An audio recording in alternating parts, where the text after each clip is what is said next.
Great. Welcome to those who are joining us.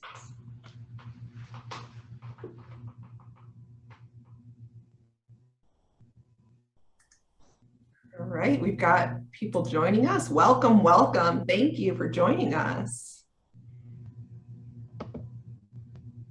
All right, so I'm going to go ahead and get us started just for the sake of time. So thank you so much for joining us today. I'm Dr. Leah Jeanette, and I have with me Dr. Eileen Anderson.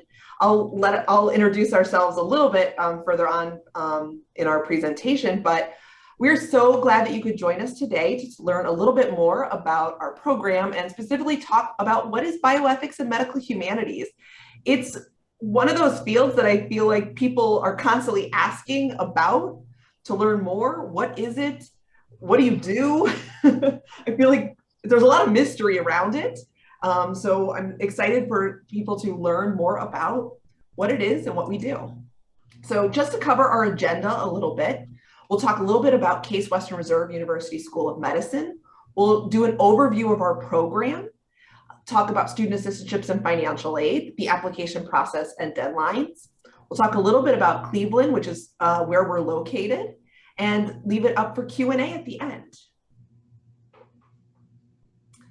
Speaking of Q&A, if you have questions, there's a Q&A feature that you can submit your questions. So we will look for those and we may answer them as we go through the presentation, or we'll have a time designated at the end for those. So first, I'd like to allow Dr. Anderson to introduce herself. She is our Director of Education and Associate Professor of Bioethics, and also the MSc Concentration Director. But Dr. Anderson, thank you so much for joining us, and I let you speak a little bit more about yourself. Thank you, Dr. Jeanette. It is such a delight to be here with you and get to talk about bioethics and medical humanities and our MA program at Case Western Reserve School of Medicine. I, as you said, direct the educational programs in the department, including the MA program. It's a really robust department. So we also have undergraduate minors and students. We have PhD students. We have postdocs. We have medical students. So the MAs are in this context of a very lively group of students from many different areas. And actually, as you'll learn a little bit later, we've got dual degree students too. So we may have MAJDs or other kinds of students participating in our programs. So as you can see, I'm also listed here. I'm the Assistant Director of Education, and I'm a Senior Research Associate in the department. The other thing is I'm actually an alum of the master's program. And so many years ago, I did this program, and I eventually went on and got my PhD, and then I came back to the program and am now on the other side of it in the department. I'm a clinical ethicist by training. But I love being in this program. I love working with our students and getting to see the growth over the year or several years that they are here and how they develop their specialized interests. You know, a lot of students come in with one area of interest, and some stick with it, but some also discover new areas of interest. And that always excites me. When they have these aha moments throughout the program. I love that part of being in education. And Dr. Jeanette, you reminded me of something important about the department, and then I'll talk about it as situated in the School of Medicine and at the university. So you know, thankfully, you went through this amazing program and came back to us after your own doctorate. I have doctoral training in human development and psychology and medical psychological anthropology, postdoc in developmental neuroscience. We have colleagues who are MDs, who are JDs, who are PhDs in a range of social sciences and humanities. So something really uniquely special about this department is that by design, our faculty are coming from lots of different backgrounds, lots of different disciplines, different subspecialties in medicine or in public health, etc., so that, you know, we are there for the kind of diversity that you were talking about in student interest, and we'll get a better feel for that as we go on. But we are very fortunate to be located in the Case Western Reserve University School of Medicine, usually ranked #1 in Ohio and in, you know, the top 24 in the US, and in fact, in some subspecialties, even higher than that. So it's an amazingly vibrant school of medicine that has a great presence in the region, as we'll talk about, and collaborations with hospitals and museums that our students get to have interaction with. But we're talking about a very research active, very robust School of Medicine here at Case Western Reserve. And the School of Medicine is situated among the 8 different schools of the university. And our students in bioethics and medical humanities have the opportunity to work in interprofessional education. They may be working with students in the School of Nursing or dental or law, social work. They may also be working with students in the College of Arts and Sciences or business or other areas, depending on their own interests and subspecialties. So a nice thing is, right within walking distance, we have all of these different experts and all of these different schools that our students have opportunity to engage with, along with our, you know, really robust offerings within the School of Medicine. So as you were asking before, you know, why should a student study bioethics and medical humanities? And I'm going to echo a little bit of what you said in a moment about the diversity of students who come to our program and where they go to. But I think in some ways, this era of pandemic has, you know, given people a kind of easy in to, why do we do this? Why are these areas so important? They are actually a booming and growing area of study and of application in medicine and beyond. So why? Because all of our science, all of our technological advances, all of our precision medicine and developments in what we can do locally and globally are astonishing, right? And so a lot of the times the question is not what can we do, it's what should we do? When should we do it? How should we do it?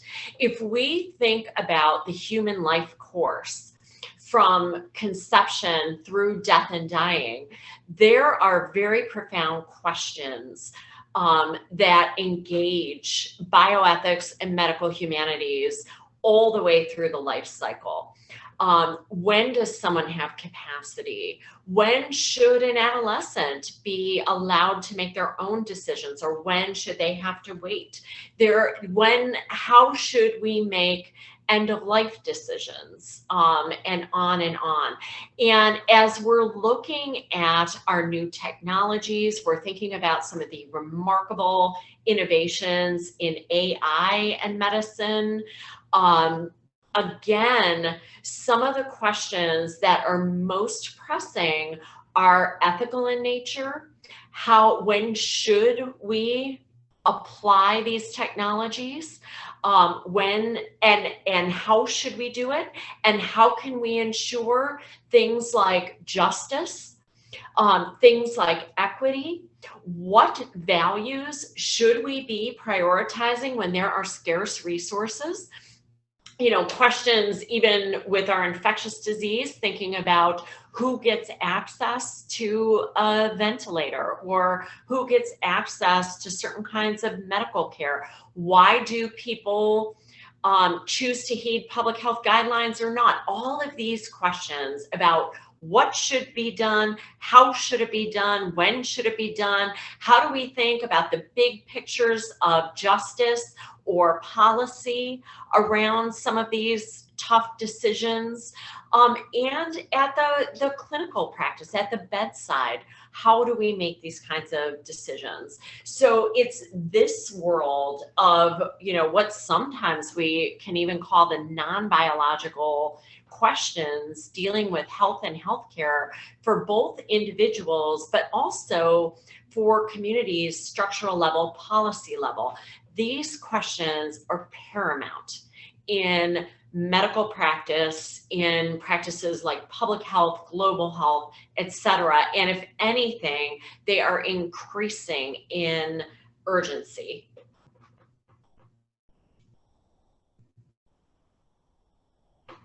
So we get the question a lot about how does this kind of training and learning how to uncover these values and use these sorts of multidisciplinary analytic perspectives, how does this help your career path?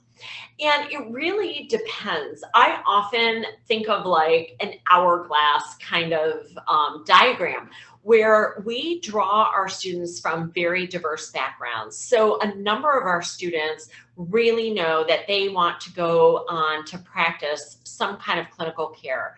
Many of them want to go on and be MDs or DOs. They know they want to practice medicine. They want to go into nursing, into dental medicine, to be a PA or some other kind of healthcare provider. So there's a clinical world. Others really want to work in policy. They may want to go on and do a law degree or a public policy degree. Still others may be really interested in working in public health or a nonprofit, or going on to a PhD in maybe medical anthropology, medical sociology, health psychology, or a humanities topic like medical history or philosophy. And our program brings all of these diverse students together for a very intensive, if you do the program full-time, a very intensive year of getting these multidisciplinary perspectives where we're learning what are the ethical principles that are guiding biomedicine today. What kinds of values should be laid down under the policies that we're creating in our communities and our nations today? How can we really understand patient experience and understand narrative ethics and represent these things culturally in a way that represents people's experience, engages a broad community in making tough decisions, again, at both the individual and the group level. So this kind of diverse education, learning bioethics and medical humanities, again, kind of throughout the major life cycle questions, through many different contemporary applications. What are the cutting edge topics going on in these fields today? Regardless of whether students are going into a clinical career, some kind of policy career, a nonprofit career, going on for further study or education, we find, and our students and our alums report year after year, that having these analytics to understand what is at stake in a situation, what is going on, how can we parse out and analyze solutions to dilemmas that come up at different levels, they keep with them for a lifetime, whether they're working reducing suffering on an individual level or really helping on or analyzing on a larger level.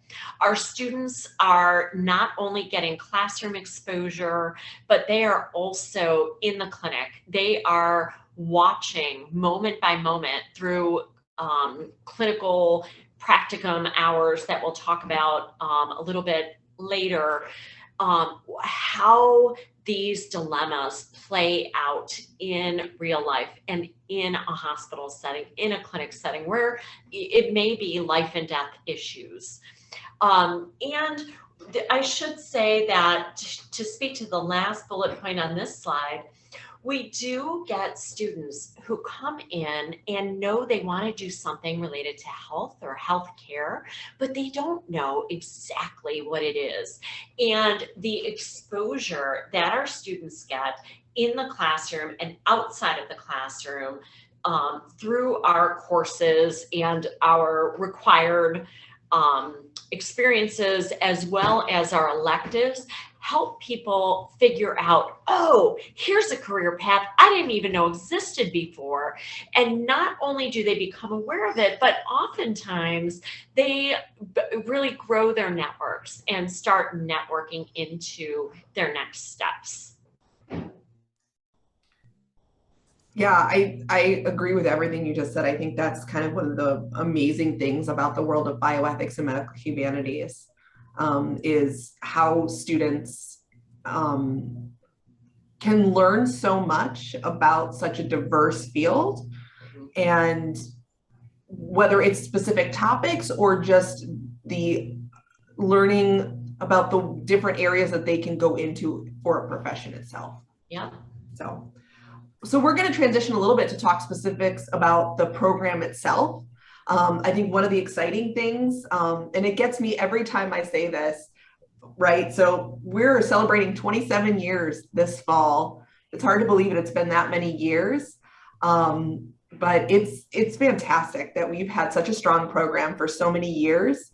And it's always exciting to hear stories from our alums over the many years. And I think at this point, we're over 1,000 alums in the many different directions that they've gone. But one of the highlights is that when it's completed on a full-time basis, it's 2 semesters. So it's a really great program for students that are looking at some type of gap year, that are looking for a program to point them in a direction, that are looking for something prior to a professional, program, like all the examples that you just gave, Dr. Anderson. I think that's what's really great about the functionality of our program. Yeah.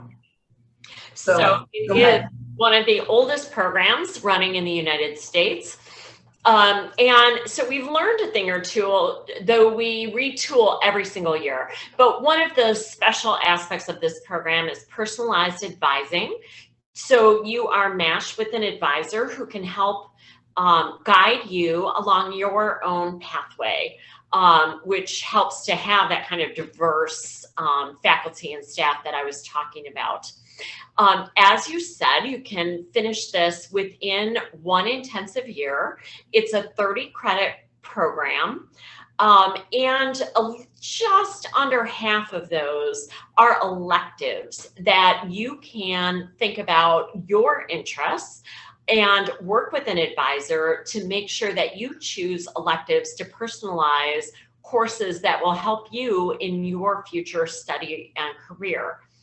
Something really unusual at the master's level is that our program every year offers competitive student assistantships to help offset tuition. So these allow students at the master's level to get hands-on experience in something like working on a research project. And I know I and other faculty have co-published with our master students through these experiences. Our MA students will also serve in helping with undergraduate classes. So they get an exposure to teaching and really thinking about pedagogy and getting their hands in working with students who are a little bit behind them in the educational trajectory in bioethics and medical humanities. Or they may work for the program in many different ways that we have available. So that's something that students can apply for on a competitive basis. It's both merit and need-based. and get these rich opportunities that, again, are pretty rare at the master's level. And as I mentioned before, we have dual degree programs with our MD, our JD, some PhDs, other master's level programs. And you can contact us if you are interested in another field or potentially one of our dual degree programs. So Dr. Jeanette, you are our Director of Clinical Ethics Rotations and our courses that cover this. So I would love if you would talk a little bit about this really special experience that all students in the program will have the opportunity to complete. Yeah, I'm happy to. So we have this opportunity for students to complete 160 hours rotating at our teaching hospitals here in Cleveland. We have 4 major teaching hospitals that are affiliated with Case Western Reserve, which is pretty unusual for any higher education to have that type of affiliation with 1 or 2, let alone 4 hospitals. And so it's a great partnership that we have. So we have, as you can see, Cleveland Clinic, Metro Health, the VA, and university hospitals. Students are assigned a specific hospital in the fall, a different hospital in the spring semester. And while they are at these hospitals, they are attending different types of rounds, different types of committee meetings, and going one-on-one with healthcare professionals in all different types of settings throughout the hospital. I think what's fantastic about these is it immerses the students in the healthcare institution itself. You get a feeling for what it looks like, not just to be with a clinical ethicist, because honestly, that's part of what I do. And a lot of time I spend is on the phone and on a computer. It's not always with patients, but through these rotations, you're spending time across the healthcare system in a myriad of different ways with all different roles across the hospital, because ethics is everywhere. Ethics is with patients, it's with all different types of experts in the hospital system, and with families. And so it's important that it's seen across the system, and this is a way to do that. And so students are able to do it through these rotations. On a weekly basis, you're getting together with fellow students and a clinical ethicist or an ethics committee member to digest what you've seen, to wrestle through the ethics, to decompress, because it can be overwhelming, it can be challenging, it can be really interesting to think about all the things that students have observed and attended through that week. And so it's really important to have that weekly meeting and to get that perspective. And so these are a highlight of our program. We are consistently hearing from our students that they love these rotation opportunities. And we are just so proud that we were able to offer these to the students. And it's pretty unusual to be able to offer them for 160 hours by the end of the program. I'll continue and just add, another highlight that we have is our study abroad electives. These are short-term opportunities. They count as 3 credit hours courses. What's great about them is students can travel either during winter break, spring break, or in May. They go to a specific location. They have a very focused topic. So for instance, students can travel to the Netherlands, and the course might focus on drugs and detention and decriminalization. Or they may travel to a US national park, perhaps like Yellowstone, and focus on environmental ethics and human health. And while you're there, you have a mixture of expert speakers, site visits, tours, immersive experiences. And at the end of it, you have a presentation or some type of paper that comes out of it. But the bulk of the course is in country or on location, doing, experiencing, observing, participating. That's the purpose of that course. And it's a great way to get a 3 credit hour elective as well. It's been so exciting to have these come back online as we're able to open up and travel again. Absolutely. One other thing I will mention that Dr. Anderson did make a reference to through our student assistantship program, but these are actually open to a lot of students beyond just the student assistantships, is ways to get involved in research. Our department is very research active, and so students are always looking for ways to get involved in research opportunities. And so we always like to highlight that even beyond just the education that students are receiving in the classroom, there's ways to connect with research, whether it's attending research core forums, works in progress seminars, different types of grand rounds, or actually join a project, whether it's through the student assistantship program or just raising your hand and saying, I want to join a research project because I'm interested in the topic, I'm interested in getting experience, or I want to learn more. And so it's an amazing opportunity for students to get involved in a myriad of different projects. Faculty have grants, both large and small, and they're always looking for ways to partner with students.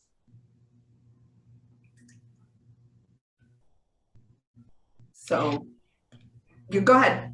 Yeah, so we also have traditional financial aid available to students that you would find in lots of graduate programs, filling out a FAFSA, where there are the traditional, offering of financial aid, and a number of our students will also have some kind of work study experience where they are on campus doing some kind of job to help support their education that enriches their experience during their master's year. And so tuition information is available through our School of Graduate Studies at Case Western Reserve. Will you talk a little bit about the application requirements, Dr. Jeanette? Sure. So for a completed application package, of course, we're looking for filling out the online application. We ask for transcripts from all undergrad or grad programs. That can be unofficial transcripts for the application process. A statement of purpose. What we're looking for is to understand your interest in bioethics and medical humanities and how it fits into your overall career path. And that could be as transparent as you're looking for discernment. I mean, it doesn't have to be a specific career path in mind. It could just be that you're searching, and that's perfectly fine with us. We're looking for a CV, resume, and 2 letters of recommendation, including 1 from a faculty or professor. Once we have that completed application, including the letters of recommendation, it's then reviewed, and we offer everyone an interview by our admissions committee. And typically when we have a completed application, because we do rolling admission, we can render a decision typically within 2 to 3 weeks. So it's a pretty quick process, assuming we have that completed application. So we're pretty efficient over here. And I say that with pretty confidently because I'm part of that admissions committee team. And so I try to keep us moving as quickly as I can. And I will add that a question we often get is, can someone contact us to, either kind of do a pre-screen on their fit and their interests, and is this the right program for me? Here's who I am. Or a pre-screen on, this is my background, how do my credentials look in terms of admissions? And we welcome those inquiries. Oftentimes it'll be one of us speaking with you or another member of our admissions team. And we welcome you, to unofficially go ahead and contact us, let us know about your situation, and we can, talk with you to figure out if this is the right fit and how to take the next step. So speaking of kind of the application, here's a review of our deadlines. So these are what we're looking at. So we have applications that are open now. Our first priority deadline is December 1st. What that simply means is that if you submit by December 1, we will render a decision by the end of December. And so that is kind of a nice thing that we can offer. But in general, our final application deadline is August 1st. We have student assistantship deadline is June 1st. So those are kind of the big deadlines to think about just in general.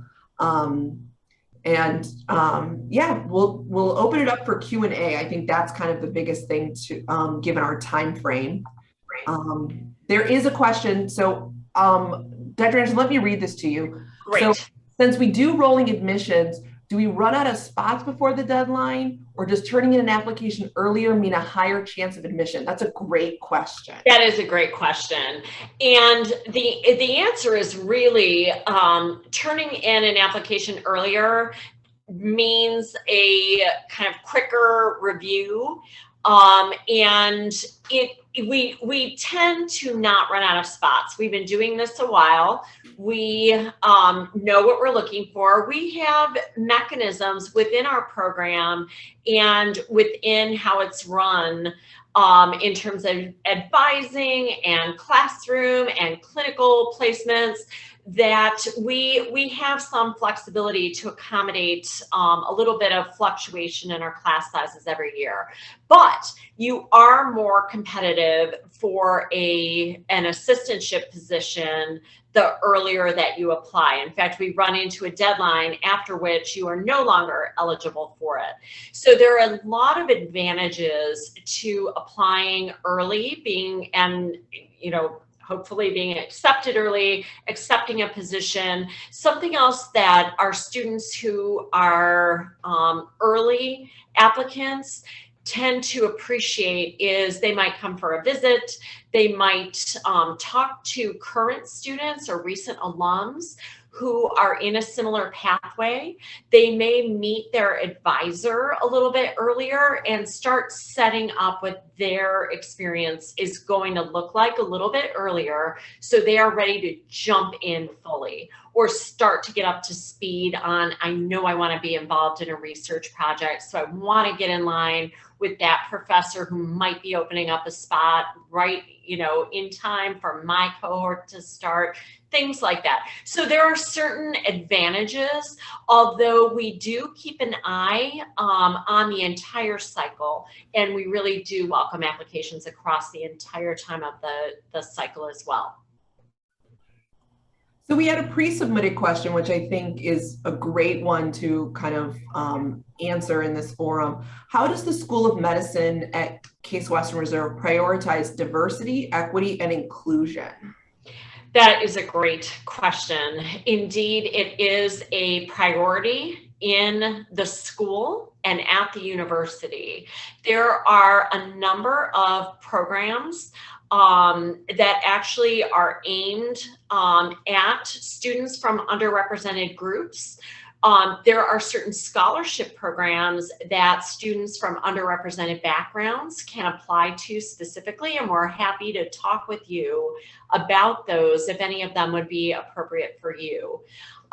In terms of its policies, its affinity groups, its opportunities, the school takes diversity and inclusion very seriously, as does the program and the department. So the program itself has been incredibly diverse in all sorts of ways. So, a lot of times we think about racial ethnic diversity, we think about gender diversity, we think about disciplinary diversity, we think about career diversity, we think about economic diversity. So there's many different ways in which the department, school, and university take that to heart. And across all of those different levels, there are resources, supports, and policies in place to help the larger environment and also help individual students really find resources and fit to grow, to enhance their own training and opportunities to the best of their ability. That's great. That's great to hear. So I think given the time, I think we're going to wrap, but if students have further questions, whether it's about this presentation or they want to follow up, the best way to get a hold of us is bioethics@case.edu. We'd love the chance to get to talk to you about your specific situation for students. There's lots of opportunity. We can set up one-on-one meetings. We can do phone calls. Come visit us on campus. We'd love that opportunity. So thank you so much for taking the time to join us today. And we hope to hear from you soon and you consider putting in an application with us. Thank you so much. And thank you, Dr. Jeanette, for hosting us today.